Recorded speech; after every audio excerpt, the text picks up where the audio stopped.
नमस्ते, अभिवादन आपका इनोसेंट इन्वेस्टर के इस नए वीडियो में। दोस्तों, कल बाजार बंद है, उससे पहले हम कुछ डिकोड करने की कोशिश करेंगे कि कल के बाद जब बाजार खुलेगी कहां पर खुल सकती है, अमेरिका से कैसे संकेत हैं। तो अमेरिका में जो रिकवरी हमने देखी थी वहां के लेवल से, ऊपर के लेवल से थोड़ी सी फिर से प्रॉफिट बुकिंग हमको देखने को मिल रही है। और इसी कारण अगर आप देखोगे एफआईआई का जो सेलिंग का आंकड़ा है उसने आज रिकॉर्ड तोड़ा है। 7,000 करोड़ की बिकवाली उनकी तरफ से की गई है और ये छोटी बिकवाली नहीं है, क्योंकि अगर आप देखोगे 4,600 करोड़ को हम बड़ा मान रहे थे और वहाँ से भी ऑलमोस्ट 2,2500 करोड़ की एक्स्ट्रा बिकवाली ये कंफर्ट नहीं दे रही है, इस लेवल पे भी नहीं दे रही है। लेकिन आज यहाँ पर एक अच्छी बात हुई है, उसको हम डिकोड करेंगे। उससे पहले बता दें कि दिसंबर में 35,000 करोड़ का माल बेचा था और 26,000 करोड़ का माल इन लेस देन मतलब समझ लीजिए 2 महीने के अंदर अगर आप देखोगे तो 50,000 करोड़ से ऊपर की बिकवाली कर चुके हैं एफआईआईज, और ये अच्छा संकेत नहीं होता है। डीआईआईज की तरफ से सपोर्ट मिलता है लगातार, पिछले कुछ दिनों से नहीं मिल रहा था, लेकिन आज उन्होंने 4,500 करोड़ की खरीदारी की। इसी कारण हमने नीचे के लेवल पर शॉर्ट कवरिंग भी देखी, रिकवरी भी देखी, उसको हम एंजॉय कर रहे हैं, ये तो आपको पता ही है। अभी जैसे कि कल बाजार बंद है, अमेरिका में क्या क्या सिनारियो बन सकता है, उससे पहले हमको एक चीज़ याद रखनी होगी कि एफआईआईज भले ही बेच रहे हों, डीआईआईज ने खरीदा क्यों? क्योंकि लाल किले की प्राचीर से क्या बातें बोली जाएंगी वो बड़ा मायने रखेगा ना।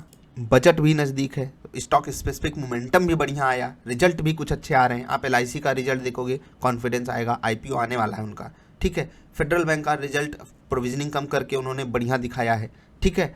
तो ये सब चीज़ें कॉन्फिडेंस ही तो देती हैं। और एक्सिस बैंक का रिजल्ट देखकर तो दिल खुशी हो गया हम सभी का, ठीक। तो जो शुरुआत में बाजार के लिए एक टेंशन वाली बात थी कि बड़े स्टॉक्स का रिजल्ट अच्छा नहीं आ रहा है, यहाँ पर वो चीज़ थम रही है हमारे लिए, तो ये अच्छी बात है। अमेरिका से संकेत हमको वापस लेना है, लेकिन इंपॉर्टेंट लेवल्स पे थोड़ा सा आपको फोकस रखना चाहिए, ठीक। जब तक बाजार 17,222 225 के ऊपर है, आपको डरने की अब ज़रूरत नहीं है। थोड़ा बहुत अगर डिप लेती है बाजार तो सही रहेगा। सिंगापुर वाली निफ्टी 20-30 पॉइंट नीचे ट्रेड कर रही है, कंफर्टेबल जोन में ट्रेड कर रही है, कोई इशू नहीं है, ठीक है। ये हो गई सिंपल सी बात। डीआईआईज की जो खरीदारी है वो लोअर लेवल्स पे एक कंफर्टेबल जोन उनको मिल रही थी, पहला कारण। दूसरा कारण बजट आने वाला है। तीसरा कारण हो सकता है कल कुछ भले ही सेंटिमेंटल बेस पे, लेकिन अनाउंसमेंट हो सकती है। बाकी यार इंडिया पे तो आपको बुलिश होना ही पड़ेगा, क्योंकि इंडिया ही चमकता सितारा बनेगी आने वाले कुछ सालों में, ये तो आप जानते ही हो। इन्वेस्टमेंट हब बनेगी इंडिया, पैसा तो लगेगा ही यहाँ पर। अभी कुछ और बातें डिस्कस कर लेते हैं। एक भाई साहब हैं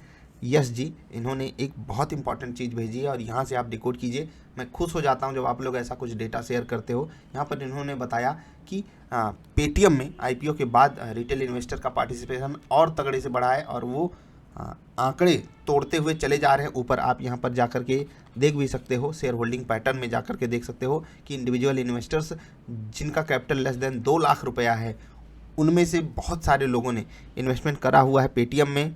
तो यस जी, आपने ये डेटा शेयर किया, आपको धन्यवाद।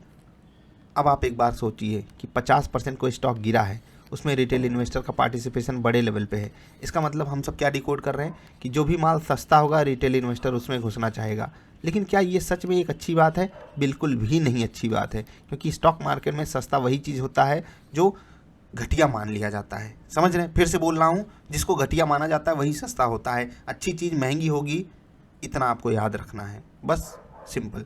अब इसीलिए आपने देखा होगा कि हम लगभग जितने भी ट्रेड करते हैं बाई साइड के, उनमें हम कभी भी लोअर लेवल पे, लोवेस्ट लेवल पे खरीदने की बात ही नहीं करते। हम कहते हैं कि जब वो लोवेस्ट लेवल पे आ जाए, फिर जब ऊपर जाने की कोशिश करने लगे, अगर इतना बड़ा मोमेंटम आ गया तो इतने में ही हम डिकोड कर लेंगे कि हाँ ये स्टॉक ऊपर जाने वाला है। हम पूरे यहाँ तक नहीं पार्टिसिपेट कर पाएंगे, इनमें से कुछ हिस्सा निकल के हम बाहर आ जाएंगे। ये आपको सीखना पड़ेगा, भले ही समय लगे, लेकिन इसको ज़रूर सीखिए, अदरवाइज़ तकलीफ़ होगी। आई होप आप सब अच्छे से एंजॉय करोगे रिपब्लिक डे।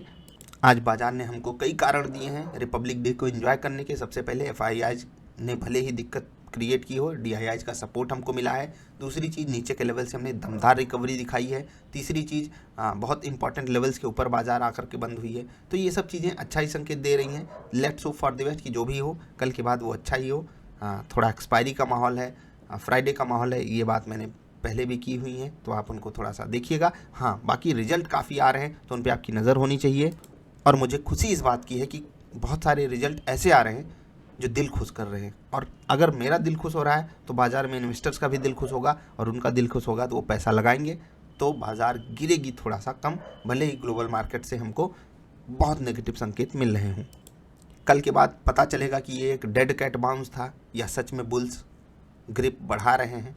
देखते हैं क्या होता है। बाकी वीडियो पसंद आई तो लाइक करना, कोई सवाल सुझाव बताना, और यस जी जैसे रिसर्च करते रहते हैं, चीज़ों को समझते रहते हैं, हम आप सबको बताते रहते हैं, ऐसे ही आप भी रिसर्च करते रहा कीजिए, बाज़ार को समय दीजिए, क्योंकि जब तक आप बाज़ार को समय नहीं दोगे बाज़ार आपको पैसा नहीं देने वाली। सच्चाई है, ये सच्चाई है, समय देना पड़ेगा, सीखना पड़ेगा। आई बटन पे मस्ट वॉच प्लेलिस्ट आप ही के लिए है, देखिए, सीखिए, समझिए, आगे बढ़िए। अभी के लिए इतना ही, जल्दी मिलेंगे ढेर सारी अच्छी वाली वीडियोज़ में। नमस्कार।